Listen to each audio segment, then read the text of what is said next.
Friends, ఈరోజు మనం వేడిగా ఎండు చేపల కర్రీ ఎలా చేయాలో చూసేద్దాం. దానికోసం కొద్దిగా శనగిత్తనాలు తీసుకొని ఇలా వేయించుకొని పక్కన పెట్టుకోవాలి. ఆ తర్వాత చేపల్ని బాగా వేయించుకోవాలి. మరి నల్లగా అయిపోకూడదండి, మీడియంగా మనం ఫ్రై చేసుకుంటే సరిపోతుందన్నమాట. ఇలా మొత్తం వేయించుకున్నాక ఒక బౌల్లో వేసుకొని అందులోకి బాగా వాటర్ వేసేయాలి. అలా వాటర్ వేసిన తర్వాత ఆ చేపలన్నింటినీ కూడా క్లీన్ చేసుకోవాలన్నమాట. ఎందుకంటే వాటికి తోకలు తల ఉంటాయి కదా, ఆ రెండింటినీ కూడా రిమూవ్ చేసేయాలి.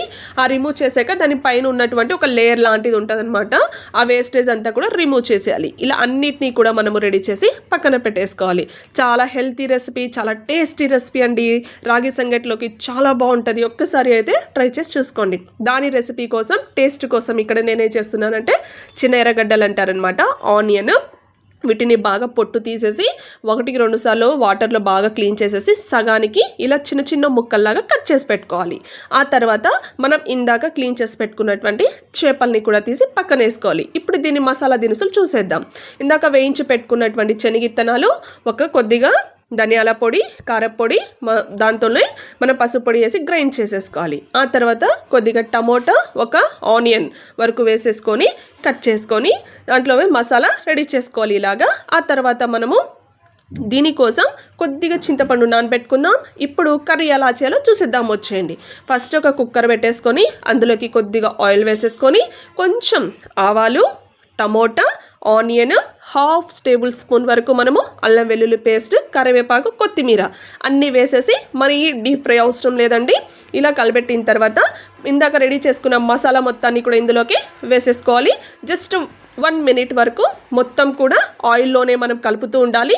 ఆ తర్వాత చింతపండు గుజ్జు తీసేసి ఆ వాటర్ టేస్ట్కి సరిపడా వేసుకొని ఉప్పు కూడా వేసేసుకొని బాగా కలపాలన్నమాట. ఆ తర్వాత ఇందాక రెడీ చేసుకున్నాం కదా ఆనియన్స్, వాటిని ఇందులోకి వేసేసుకోవాలి. కట్ చేసి పెట్టుకున్న ఆనియన్స్ అన్నీ కూడా. అండ్ ఫైనలీ ఇందులోకి ఇందాక రెడీ చేసి పెట్టేసుకున్నాం కదా చేపలు, ఆ చేపల్ని కూడా ఇందులోకి వేసేసుకోవాలన్నమాట.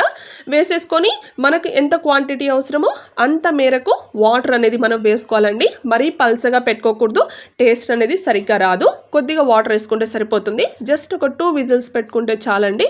చాలా మంచి టేస్టీగా వేడి రైస్లో కానీ రాగి ముద్దలోకి కానీ చాలా బాగుంటుంది.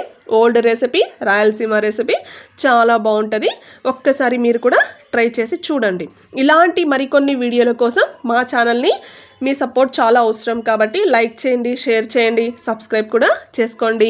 అలాగే మీ ఫ్రెండ్స్కి కూడా షేర్ చేయండి. ఇక్కడ చూడొచ్చు మీరు ఎంత కలర్ఫుల్గా, ఎంత టేస్టీగా, చూడంగానే తినాలనిపించేటట్టు గుమగుమలాడేటటువంటి ఎండు చేపల కర్రీ అనేది రెడీ అయిపోయింది.